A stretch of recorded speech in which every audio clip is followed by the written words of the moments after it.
Halo, Assalamualaikum warahmatullahi wabarakatuh. Jumpa lagi dengan saya Indrawati SPD, CGP Angkatan 10 dari SD Negeri Pagersari, Kecamatan Purwodadi, Kabupaten Musirawas, Sumatera Selatan. Kali ini saya akan menyajikan video koneksi antar materi modul 2.2 pembelajaran sosial dan emosional. Apa kesimpulan tentang perubahan pengetahuan, keterampilan, sikap sebagai pemimpin pembelajaran setelah mempelajari pembelajaran sosial dan emosional?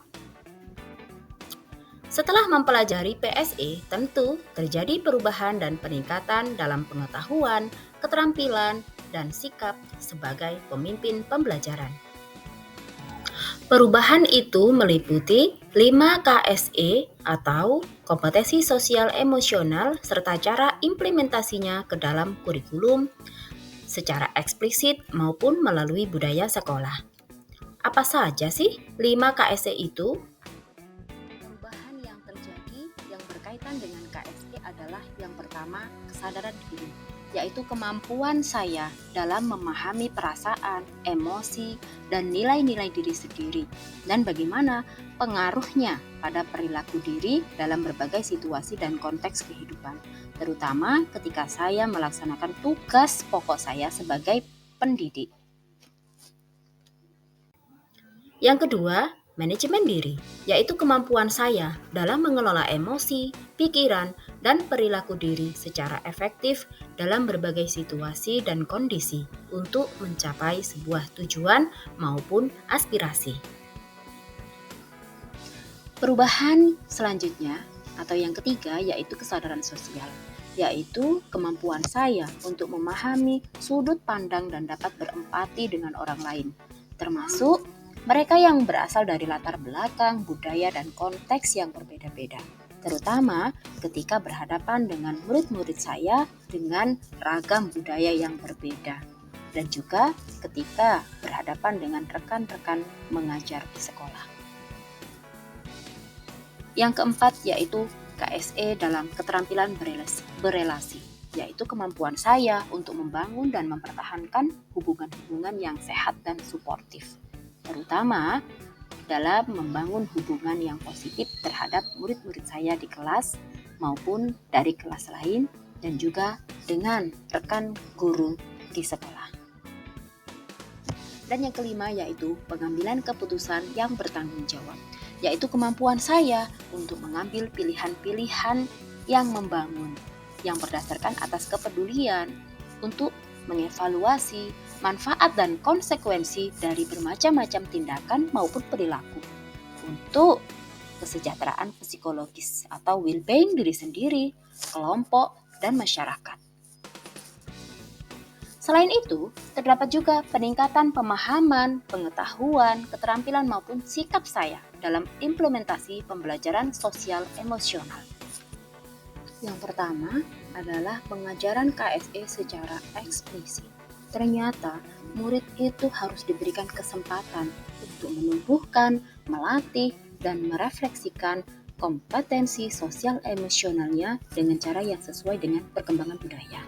Nah, contoh-contoh kegiatan atau penerapannya yaitu pemilihan kegiatan ekstrakurikuler sesuai minat, membangun komunikasi yang efektif antara guru dan murid, dan juga bisa dilakukan melalui praktik-praktik pemecahan masalah secara kolaboratif.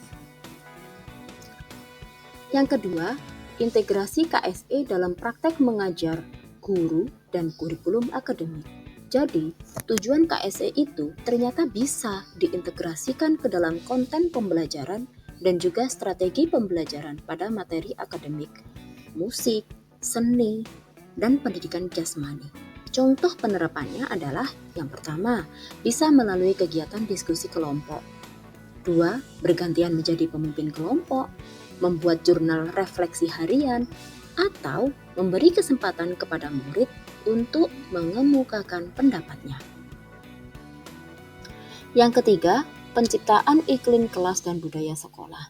Nah, ternyata lingkungan belajar di seluruh sekolah, baik di dalam kelas maupun di luar kelas, itu merupakan faktor pendukung pengembangan kompetensi sosial dan emosional, responsif secara budaya, dan berfokus pada upaya membangun hubungan dan komunitas. Nah, contoh penerapannya adalah penerapan budaya 5S, membuat keyakinan kelas sekaligus pelaksanaannya, melakukan permainan tradisional, menjaga ketenangan di ruang perpustakaan, melaksanakan piket kelas, dan lain sebagainya. Masih banyak sekali kegiatan-kegiatan yang bisa memberikan atau memfasilitasi murid-murid kita dalam pembelajaran sosial emosional. Lalu, apa kaitan pembelajaran sosial dan emosional yang telah Anda pelajari dengan modul-modul sebelumnya? Pada modul 1.1 kita sudah paham benar bahwa situasi lahir dan batin seseorang itu dalam keadaan unik, baik diri kita sebagai guru maupun orang lain sebagai murid. Jadi, mari kita ajak murid untuk menyadari, melihat, mendengarkan, merasakan, mengalami pengalaman belajar yang dapat mengembangkan pengetahuan, keterampilan, dan sikap positif mengenai aspek sosial dan emosionalnya. Dengan mempelajari, memahami, dan menerapkan pembelajaran sosial dan emosional dalam pembelajaran, baik di kelas maupun di sekolah, berarti kita atau seorang guru sudah melaksanakan pembelajaran yang berpihak pada murid dengan memahami berbagai macam kodrat anak yang berbeda. Pada modul 2.2, saya paham bahwa satu di antaranya yaitu peran guru penggerak adalah menjadi pemimpin pembelajaran. Dengan peran ini, guru harus terus belajar, berlatih, dan terus meningkatkan kompetensi sosial dan emosional dalam dirinya, sehingga bisa menjadi teladan bagi murid-muridnya.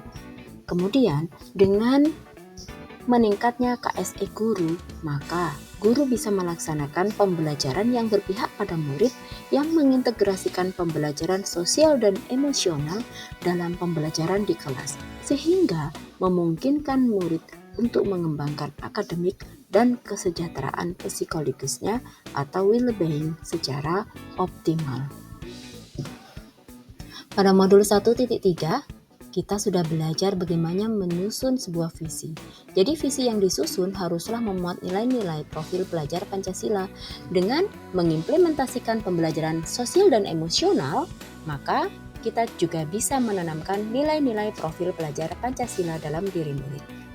Kompetensi kesadaran diri dan manajemen diri, murid akan mampu untuk mengelola emosi dan motivasi diri, sehingga akan tercipta murid yang mandiri dan akhlak yang mulia sesuai dengan nilai profil pelajar Pancasila. Dengan kompetensi kesadaran sosial dan kemampuan berelasi akan mendorong kemampuan murid untuk bergotong royong dan berkebinekaan global. Kemudian pada modul 1.4 saya juga belajar mengenai budaya positif.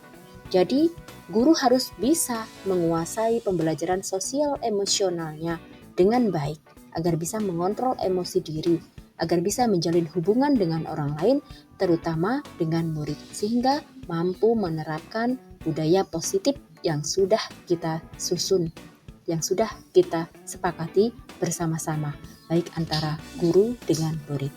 Kemudian, dengan meningkatnya sosial emosional guru dan murid, bisa mendukung tercapainya budaya positif di kelas maupun di sekolah. Pada modul 2.1, saya sudah belajar bagaimana pembelajaran berdiferensiasi bisa diwujudkan. Jadi dengan mengintegrasikan antara PSE ke dalam pembelajaran berdiferensiasi, maka pembelajaran menjadi lebih bermakna karena bukan hanya aspek pengetahuan saja yang ingin dilaksanakan, yang ingin dicapai, tetapi kita juga bisa membangun sikap dan keterampilan secara bersama-sama dan tentunya bisa terwujud dengan lebih efektif dan optimal. Pembelajaran berdiferensiasi merupakan salah satu upaya memberikan pembelajaran yang sesuai dengan kondisi kesiapan murid dari segi pengetahuan, sosial, dan emosional murid. Jadi, sebelum mempelajari modul ini, saya berpikir bahwa pembelajaran sosial emosional itu hanya bisa dilakukan oleh seorang psikolog. Sehingga saya berpikir modul ini akan berat untuk dipelajari. Namun, setelah mempelajari modul ini, ternyata pembelajaran sosial dan emosional bisa dilakukan oleh guru dengan berbagai cara. Di antaranya, mengintegrasikan dengan kurikulum, melalui budaya positif, maupun secara eksplisit, melalui kegiatan-kegiatan kokurikuler maupun ekstrakurikuler yang ada di sekolah. Berkaitan dengan kebutuhan belajar dan lingkungan yang aman dan nyaman untuk memfasilitasi seluruh individu di sekolah agar dapat meningkatkan kompetensi akademik maupun kesejahteraan psikologis atau well-being, 3 hal mendasar dan penting yang saya pelajari, yaitu 1. Peningkatan 5 kompetensi sosial emosional berupa kesadaran diri, manajemen diri, kesadaran sosial, keterampilan berelasi, dan pengambilan keputusan yang bertanggung jawab. Yang kedua, kesadaran penuh merupakan dasar penguatan 5 kompetensi sosial dan emosional. Dan yang ketiga, penerapan pembelajaran sosial dan emosional kepada murid dan penguatan PSE guru dan tenaga kependidikan, sehingga dapat mendukung terwujudnya well-being sekolah, ekosistem sekolah. Berkaitan dengan nomor 2, perubahan yang akan saya terapkan di kelas dan di sekolah adalah: yang pertama, saya akan berupaya untuk mengintegrasikan pembelajaran sosial dan emosional dalam pembelajaran dan mencoba menerapkan secara eksplisit melalui kegiatan-kegiatan sekolah yang bisa menjadi wadah bagi murid untuk melatih sosial dan emosionalnya.